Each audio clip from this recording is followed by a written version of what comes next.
సంస్థాగత అంశాలపై తెలంగాణ రాష్ట్రంలో ఉన్నటువంటి కాంగ్రెస్ పార్టీ పరిస్థితి ఈరోజు సమీక్ష ఉంది కదా, ఏ అంశాలు చర్చించబోతున్నారు, ఎజెండా ఏంటి?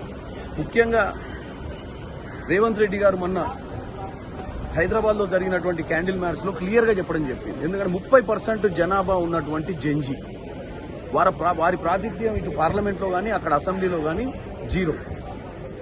జర్మనీ, గ్రేట్ బ్రిటన్, సింగపూర్ లాంటి దేశాలలోనే 18 సంవత్సరాల వారు 21 సంవత్సరాల వాళ్ళు ఎలక్షన్లు ఫైట్ చేసి ప్రధానమంత్రి ప్రెసిడెంట్ కూడా అయ్యే అవకాశం ఉంది. మరి భారతదేశంలో ఇంత పెద్ద ప్రజాస్వామ్య దేశంలో ఈ అవకాశం ఎందుకు ఉండొద్దు?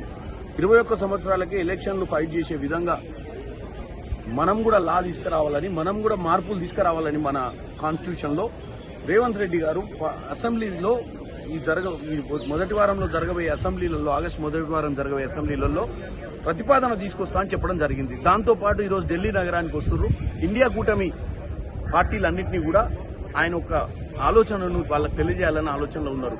కాబట్టి డెఫినెట్ గా రేవంత్ రెడ్డి గారు తీసుకున్నటువంటి నిర్ణయానికి 21 ఇయర్స్ జెన్జీ క్రౌడ్ ని ఎట్టి పరిస్థితుల రిప్రజెంటేషన్, ఎందుకంటే ఈ రోజు ఎడ్యుకేషన్ బిల్ మీద కూడా చర్చ చేయాలంటే వాళ్ళకు ఒక అవగాహన ఉంటుంది, వాళ్ళను కూడా భాగస్వాములను చేయాలి లా మేకర్స్ కింద అనే ఆలోచనను డెఫినెట్ గా మేము స్వాగతిస్తున్నాం.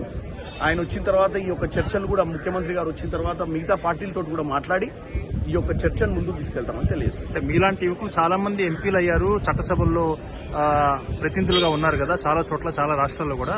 అది సరిపోకుండా ఇంకా ఎక్కువ ఉండాలంటే మేము జెన్జీ కాదు. జెన్జీ అనేది 20 సంవత్సరాల నుంచి 25 సంవత్సరాల మధ్యన ఉన్న వారికి సమస్యలు ఎక్కువ ఉన్నాయి. ఎందుకంటే 30% ఉన్నారు వాళ్ళ రిప్రజెంటేషన్. అంత డెవలప్డ్ నేషన్స్ లోనే అటువంటి పరిస్థితి ఉన్నప్పుడు మన దగ్గర ఎందుకు ఉండొద్దు అనేది అనుభవం కూడా ఉండాలి కదా. అనుభవం అనేది ఆటోమేటిక్ గా వాళ్ళకున్న సమస్యతోటే వస్తుంది. ఈ రోజు గ్రేట్ బ్రిటన్ లో 18 సంవత్సరాలకే వాళ్ళు ఎంపీలు అయినప్పుడు వాళ్ళకి అనుభవం ఉన్నట్టే కదా.